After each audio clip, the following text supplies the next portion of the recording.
फातिमा की रानी माँ, प्रभु यीशु की माँ, आसरा तू ही है माँ।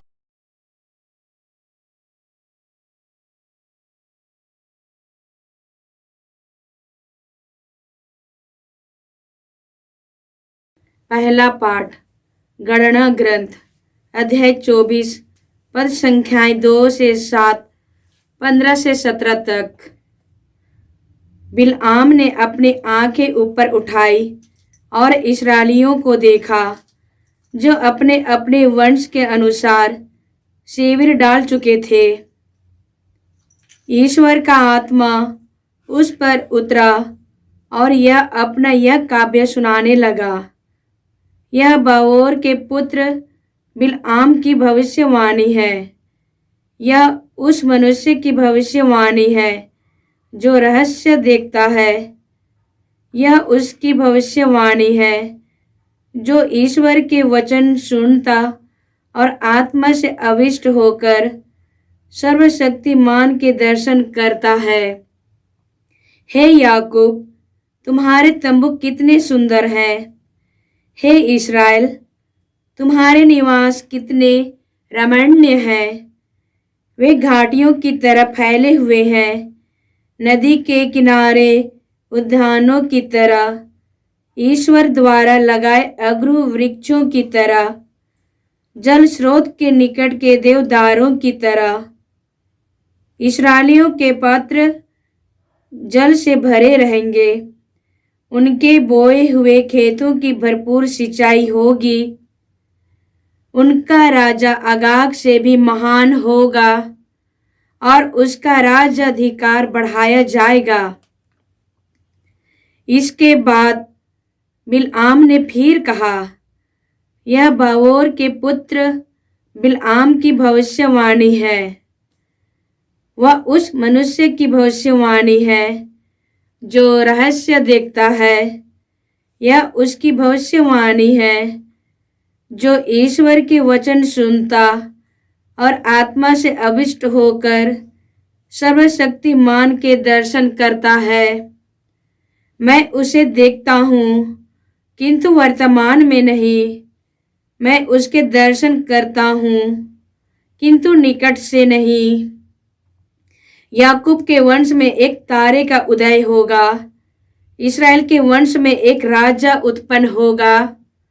वह मोआब की कनपटियों को और सेत के पुत्रों का कपाल चूर चूर कर देगा। प्रभु की वाणी। ईश्वर को धन्यवाद। अनुवाक्य। हे प्रभु, तू मुझे अपना पथ बता। हे प्रभु, तू मुझे अपना पथ बता।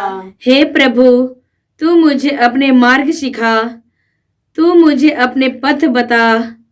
मुझे अपनी सच्चाई के मार्ग पर ले चल और मुझे शिक्षा देने की कृपा कर, क्योंकि तू ही मेरा ईश्वर और मुक्तिदाता है। अनुवाक्य। हे प्रभु, तू मुझे अपने पथ बता। हे प्रभु, तू मुझे अपने पथ बता। हे प्रभु, अपनी करुणा और दयालुता याद कर जो आनंद काल से बनी हुई है। हे प्रभु, अपनी दयालुता और भलाई के अनुसार तू मेरी सुध लेने की कृपा कर। अनुवाक्य। हे प्रभु, तू मुझे अपने पथ बता। हे प्रभु, तू मुझे अपने पथ बता। प्रभु भला और न्यायी है। वह पापियों को मार्ग पर लाता है। वह दीनों को सन्मार्ग पर ले चलता और पथ दलितों को अपना मार्ग बताता है। अनुवाक्य।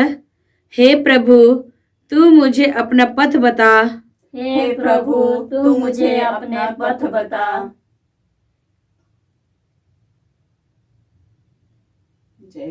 जय खुश। हालेलुया। हे प्रभु, हम पर दया प्रदर्शित कर और हमें मुक्ति प्रदान कर। हालेलुया। प्रभु आप लोगों के साथ हो और आपकी आत्मा के साथ। अनुमति के अनुसार पवित्र सुसमाचार। हे प्रभु, तेरी महिमा हो। अध्याय 21 पद संख्याएं 23 से 27 तक।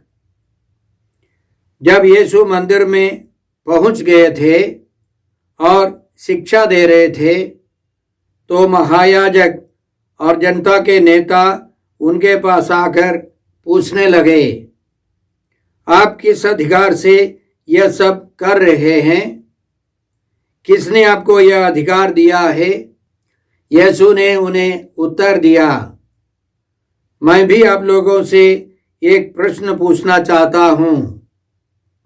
यदि आप मुझे इसका उत्तर देंगे तो मैं भी आपको बता दूंगा कि मैं किस अधिकार से यह सब कर रहा हूं। यूहन्ना का बपतिस्मा कहाँ का था? स्वर्ग का अथवा मनुष्यों का?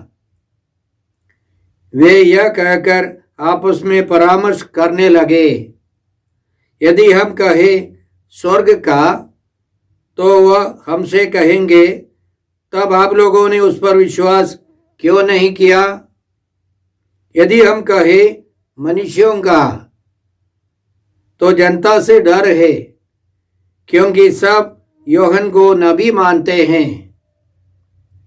इसलिए उन्होंने यीशु को उत्तर दिया, हम नहीं जानते। इस पर यीशु ने उनसे कहा, तब मैं भी आप लोगों को नहीं बताऊंगा कि मैं किस अधिकार से यह सब कर रहा हूं। प्रभु का सुसमाचार। हे क्रिस्त तेरी स्तुति हो। क्रिस्त में प्रिय भाई और बहनों, आज का पहला पाठ गणना ग्रंथ से है। अध्याय 24 पद संख्याएं 2 से 7 तक, फिर 15 से 17 तक। इसमें हमने सुना कि एक गैर यहूदी भविष्यवक्ता इस्राएलियों को आशीर्वाद दे रहा है। इस्राएलियों के बारे में अच्छी तरह वह भविष्यवाणी कर रहा है। कारण यह था कि इस्राएली लोगों ने मोआबियों के मैदान में पड़ाव डाला। वहाँ के राजा बालाक ने देखा और वह बहुत अधिक डर गया, क्योंकि इस्राएलियों की संख्या बहुत अधिक थी। बालाक को मालूम था कि युद्ध में इस्राएली लोग मोआबियों को पराजित कर सकते हैं। इसलिए उसने एक भविष्यवक्ता बिलाम को बुलाया और उसने आग्रह किया कि इस्राएलियों के विरुद्ध भविष्यवाणी करे, उनको श्राप दे। लेकिन शाप के बदले उन्होंने आशीर्वाद दिया। इसलिए आज के प्रथम पाठ में हम लोगों ने इसी तरह सुना। बिलाम ने अपनी आंखें ऊपर उठाई और इस्राएलियों को देखा, जो अपने अपने वंश के अनुसार शिविर डाल चुके थे। ईश्वर का आत्मा उस पर उतरा और वह अपना यह काव्य सुनाने लगा।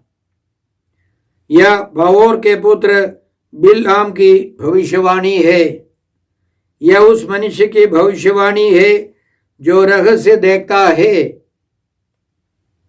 यह उसकी भविष्यवाणी है जो ईश्वर के वचन सुनता और आत्मा से आविष्ट होकर सर्वशक्तिमान के दर्शन करता है। हे याकूब, तुम्हारे तंबू कितने सुंदर हैं। हे इस्राएल, तुम्हारे निवास कितने रमणीय है। वे घाटियों की तरह फैले हुए हैं, नदी के किनारे उद्यानों की तरह, ईश्वर द्वारा लगाए अगरू वृक्षों की तरह, जल स्रोत के निकट के देवदारों की तरह। इस्राएलियों के पात्र जल से भरे रहेंगे। उनके बोए हुए खेतों की भरपूर सिंचाई होगी। उनका राजा अगाग से भी महान होगा और उसका राजाधिकार बढ़ाया जाएगा। राजा बालाक ने यह कभी नहीं सोचा कि इस्राएलियों को बिलाम आशीर्वाद देगा, उनके बारे में अच्छी भविष्यवाणी करेगा। इसलिए वह निराश हो गया। लेकिन बिलआम रुकने वाला नहीं था। उसने अपनी भविष्यवाणी जारी रखी। इसके बाद बिलआम ने फिर कहा, मैं उसे देखता हूँ किंतु वर्तमान में नहीं, मैं उसके दर्शन करता हूँ किंतु निकट से नहीं। याकूब के वंश में एक तारे का उदय होगा। याकूब के वंश में एक तारे का उदय होगा। इस्राएल के वंश में एक राजा उत्पन्न होगा। वह मोआब की कनपट्टियों को और सेत के पुत्रों का कपाल चूर चूर कर देगा। यह तुरंत नहीं, करीब 1200 साल के बाद यीशु में पूरा होने वाला है। इसलिए बिलआम ने दर्शन में देखा कि याकूब के एक तारे को, वह तारा यीशु मसीह है। वह राजा, इस्राएल का वह राजा यीशु मसीह है। इसलिए उसने कहा, यह निकट की भविष्यवाणी नहीं, बहुत सुदूर समय की भविष्यवाणी है। तो आज के पहले पाठ के द्वारा भविष्यवक्ता बिलआम हमें क्या सिखाता है? ईश्वर किसी के साथ पक्षपात नहीं करता। उसको भविष्यवाणी का वरदान मिला था, वह भले ही इस्राएली नहीं था। तो हमारे बीच में भी कई लोग अच्छे होंगे जो हमारे धर्म के अंदर नहीं, हमारे धर्म के बाहर, कलीसिया के बाहर कई अच्छे अच्छे लोग हैं जिनको पवित्र आत्मा का अभिषेक मिला है, पवित्र आत्मा के वरदान मिले हैं। हम उनकी अच्छी बातों को सुने और उनके अनुसार जीवन बिताए, क्योंकि ईश्वर किसी के साथ पक्षपात नहीं करता है। ईश्वर छोटे छोटे बालकों से या अन्य लोगों से हमें अच्छी बातें समझा सकता है। संत मत्ती के सुसमाचार अध्याय 2 में एक विचित्र तारे की चर्चा है। वह इस प्रकार है। यीशु का जन्म यहूदिया के बेथलेहम में राजा हेरोद के समय हुआ था। इसके बाद ज्योतिषी पूर्व से यरूशलेम आए और यह बोले, यहूदियों के नवजात राजा कहाँ है? हमने उनका तारा उदित होते देखा। उनका तारा, यीशु का तारा, एक विशेष तारा हमने आसमान में देखा। हम उन्हें दंडवत करने आए हैं। एक तारे के द्वारा पूर्व के ज्योतिषियों ने समझ लिया यहूदियों के राजा का जन्म हुआ है और उस राजा के पास जाना है, उसकी आराधना करनी है। उन ज्योतिषी और उस तारे के बारे में हम आगे पढ़ते हैं। उन्होंने जिस तारे को उदित होते देखा था वह उनके आगे आगे चलता रहा और जहां बालक था उस जगह के ऊपर पहुंचने पर ठहर गया। वे तारा देखकर बहुत आनंदित हुए। घर में प्रवेश कर उन्होंने बालक को उसकी माता मरियम के साथ देखा और उसे साष्टांग प्रणाम किया। फिर अपना अपना संदूक खोलकर उन्होंने उसे सोना, लोबान और गंधरस की भेंट चढ़ाई। उन्हें स्वप्न में यह चेतावनी मिली कि वे हेरोद के पास नहीं लौटे, इसलिए वे दूसरे रास्ते से अपने देश चले गए। तो पूर्व के ज्योतिषियों ने एक विचित्र तारे को देखा और उनको स्वर्गीय ज्ञान मिला कि एक महान राजा, यहूदियों के राजा का जन्म हुआ है। उस तारे ने उनको रास्ता दिखाया, प्रभु यीशु तक पहुंचाया। उन्होंने बालक यीशु को माता मरियम के साथ देखा और उन्होंने बालक यीशु की आराधना की। वे स्वप्न में संदेश पाकर हेरोद के पास नहीं लौटे, नए रास्ते से अपने देश चले गए। भाई और बहनों, हमारे जीवन में यीशु मसीह तारे हैं। वे हमको जीवन देने वाले हैं। सूरज एक छोटा सा तारा है। सूरज से हमें गर्मी, प्रकाश सब मिलता है। सूरज की गर्मी से हम जीवन बिताते हैं। वह सूर्य, वह तारा यीशु है। इसके अलावा यीशु की विशेष कृपा से हमारे सामने विशेष तारे प्रकट हो सकते हैं। वह एक दुर्घटना हो सकती है, एक पराजय हो सकती है, या कोई स्वर्गीय अनुभव हो सकता है। उदाहरण के लिए वर्षों पहले हमारे केंद्र में एक कार्यक्रम चल रहा था, एक शिविर चल रहा था, चंगाई प्रार्थना समारोह चल रहा था। उस प्रार्थना सभा में एक परिवार एक छोटे बालक को लेकर आया और वह बिस्तर पर पड़ा था, चल फिर नहीं सकता था। वह बालक भोजन नहीं कर सकता था, पानी तक नहीं उतर सकता था। डॉक्टर लोगों ने बताया वह ज़्यादा से ज़्यादा 2-3 महीने तक जी सकता है। उस हालत में माता पिता ने अपने उस बच्चे को शिविर के सामने, वेदी के सामने रखा और वे यीशु को नहीं जानते थे यीशु कौन है। चमत्कारी रूप से उस परिवार के सदस्यों को विश्वास का वरदान मिला। उस प्रार्थना सभा में उस बच्चे को चंगाई नहीं मिली, लेकिन उसके माता पिता को विश्वास का वरदान मिला। लौट जाने पर उस बालक ने भोजन करने लगा और उनके माता पिता का विश्वास और गहरा होता गया। कुछ ही महीनों के अंदर उस पूरे परिवार के सदस्यों को विश्वास का वरदान मिला और उन्होंने पूर्ण रूप से प्रभु यीशु को अपनाया। बाद में उसकी माँ ने मुझे बताया, मेरे बेटे की बीमारी मेरे लिए उस तारे के समान है। जिस तरह पूर्व के ज्योतिषियों ने उस तारे को देखा और वे यीशु तक पहुंच गए, जिस तरह उन ज्योतिषियों ने उस विचित्र तारे को देखकर यीशु की खोज की, मुक्तिदाता यहूदियों के राजा की खोज की और उस तारे ने उनको यीशु तक पहुंचाया। उन्होंने यीशु की आराधना की। उसी तरह उस स्त्री ने कहा कि मैंने प्रभु यीशु को पाया। मेरे बेटे की बीमारी एक तरह से एक तारा, मेरे परिवार के लिए मेरा बेटा एक तारा बन गया है। हम सब यीशु मसीह तक पहुंच गए। इसी तरह हम कई लोगों को जानते हैं, किसी पराजय के द्वारा, किसी समस्या के द्वारा या किसी दुर्घटना के द्वारा यीशु तक पहुंच गए हैं।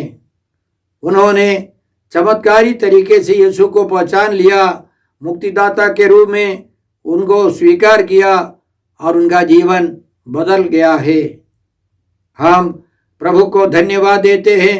हमारे जीवन में भी प्रभु इसी तरह विचित्र तारों को भेजते हैं। यह बीमारी हो सकती है, पराजय हो सकती है, दुर्घटनाएं हो सकती है, या कोई अच्छा अनुभव भी हो सकता है, लेकिन हम यीशु से मिलेंगे, मुक्तिदाता यहूदियों के राजा से मिलेंगे। यह हमारे लिए सुसमाचार है, अच्छी खबर है। आज के सुसमाचार में हमने सुना कि फरीसी और शास्त्रियों ने यीशु से पूछताछ की, किस अधिकार से आप यह सब कर रहे हैं? तो यीशु ने जवाब नहीं दिया।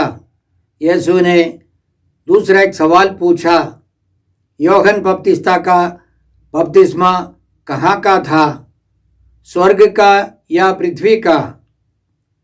और उन्होंने चालाकी से आपस में परामर्श किया, यदि हम कहें तो स्वर्ग का, तो यीशु पूछेंगे, तो क्यों आप लोगों ने उनमें विश्वास नहीं किया? यदि बोले पृथ्वी का है, तो जनसाधारण उन सबों पर पत्थर फेंकेंगे, मार डालेंगे, क्योंकि वे यूहन्ना को नबी मानते थे। चालाकी से उन्होंने झूठ भी बोल दिया हम नहीं जानते। उनको मालूम होना चाहिए था, क्योंकि पुराने व्यवस्थान के सबसे अंतिम ग्रंथ मलाकी के ग्रंथ के अंतिम में यह भविष्यवाणी थी। देखो, उस महान एवं भयानक दिन के पहले, प्रभु के दिन के पहले, मैं नबी एलिया को तुम्हारे पास भेजूंगा। वह पिता का हृदय पुत्र की ओर अभिमुख करेगा और पुत्र का हृदय पिता की ओर। मलाकी के ग्रंथ अध्याय 3 पद संख्या 1 में यह भी भविष्यवाणी है। प्रभु ईश्वर यह कहता है, देखो, मैं अपना दूत भेजूंगा जिससे वह मेरे लिए मार्ग तैयार करे। यीशु के मार्ग तैयार करने के लिए ईश्वर की योजना के अनुसार यूहन्ना बपतिस्ता को आना है, एक अग्रदूत को आना है। इसके अलावा प्रवक्ता ग्रंथ अध्याय 48 पद संख्या 10 में इसी तरह भविष्यवाणी है। एलिया के बारे में आपके विषय में लिखा है कि आप निर्धारित समय पर चेतावनी देने आएंगे, जिससे ईश्वरीय प्रकोप भड़कने से पहले ही आप उसे शांत करें, पिता और पुत्र का मेल कराए और इस्राएल के वंशों का पुनरुद्धार करे। इन सभी भविष्यवाणियों के बावजूद उन फरीसियों ने, उन सदूकियों ने या शास्त्रियों ने विश्वास नहीं किया, यूहन्ना में विश्वास नहीं किया। न केवल वे अविश्वासी थे, वे झूठ बोलने वाले भी निकले।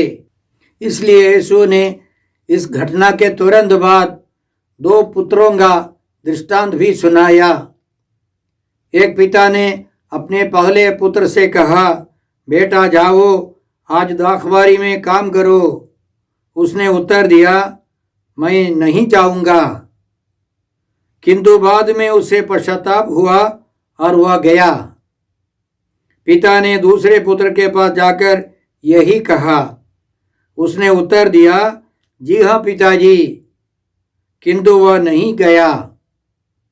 दोनों में से किसने अपने पिता की इच्छा पूरी की? उन्होंने यीशु को उत्तर दिया, पहले ने। इस पर यीशु ने उनसे कहा, मैं तुम लोगों से यह कहता हूँ, नाकेदार और वेश्याएं तुम लोगों से पहले ईश्वर के राज्य में प्रवेश करेंगे। नाकेदार, वेश्याएं, जनसाधारण के लोग सब यूहन्ना बपतिस्ता में और बाद में यीशु में विश्वास करने लगे। उन्होंने अपने पापों पर पश्चाताप किया, वे स्वर्ग राज्य के अधिकारी बनते हैं। लेकिन फरीसियों ने, शास्त्रियों ने, सदूकियों ने यूहन्ना बपतिस्ता का तिरस्कार किया, प्रभु यीशु में विश्वास नहीं किया। इसलिए यीशु कहते हैं, पापी लोग पश्चाताप कर स्वर्ग राज्य में प्रवेश करेंगे। लेकिन संत यूहन्ना के सुसमाचार अध्याय 2 में यीशु साफ साफ यह समझाते हैं। इसके बारे में हम इस प्रकार पढ़ते हैं, यहूदियों ने यीशु से कहा, आप हमें कौन सा चमत्कार दिखा सकते हैं जिससे हम यह जाने कि आपको ऐसा करने का अधिकार है? यीशु ने उन्हें उत्तर दिया, इस मंदिर को ढा दो और मैं इसे 3 दिनों के अंदर फिर खड़ा कर दूंगा। इस पर यहूदियों ने कहा, इस मंदिर के निर्माण में 46 वर्ष लगे और आप इसे 3 दिनों के अंदर खड़ा कर देंगे? यीशु तो अपने शरीर के मंदिर के विषय में कह रहे थे। जब वह मृतकों में से जी उठे तो उनके शिष्यों को याद आया कि उन्होंने यह कहा था। इसलिए उन्होंने धर्म ग्रंथ और यीशु के इस कथन पर विश्वास किया। तो यीशु के पुनरुत्थान यीशु के अधिकार का प्रमाण है, सबूत है। पिता ईश्वर ने यीशु को भेजा है। चमत्कारी रूप से यीशु का जन्म हुआ बिना मानवीय पिता से, और चमत्कारी रूप से यीशु मृतकों में से महिमा के साथ जी उठे, पुनर्जीवित हो गए। इससे यह प्रमाणित हुआ कि यीशु ईश्वर की ओर से हमारे बीच भेजे गए थे। यीशु सचमुच सर्वशक्तिमान है। इसलिए यीशु ने संत मत्ती के सुसमाचार के अंतिम में अपने शिष्यों को यह समझाया है।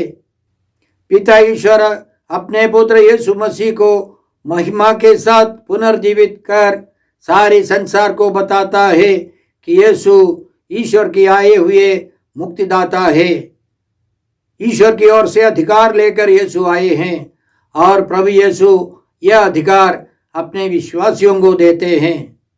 हम पिता ईश्वर को धन्यवाद देते हैं संत यूहन्ना बपतिस्ता के लिए और यीशु मसीह के लिए, और प्रार्थना करें कि हम भी उन वेश्याओं के समान नाकेदारों के अनुसार, पापियों के अनुसार पश्चाताप करें, यीशु में विश्वास कर स्वर्ग राज्य में प्रवेश कर सके।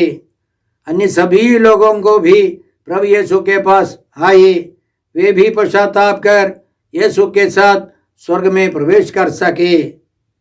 हे अब्बा पिता, हे प्रभु यीशु, हे पवित्र आत्मा ईश्वर, आज के सारे पवित्र वचनों के लिए हम तुझे धन्यवाद देते हैं और तुझसे प्रार्थना करते हैं कि हम सब उन जन साधारण के समान जीवन बिताए, यीशु मसीह में विश्वास कर यीशु के अधिकार के अधीन रहकर हम स्वर्ग पहुंच सके। हम यह प्रार्थना करते हैं प्रभु क्रिस्त के द्वारा।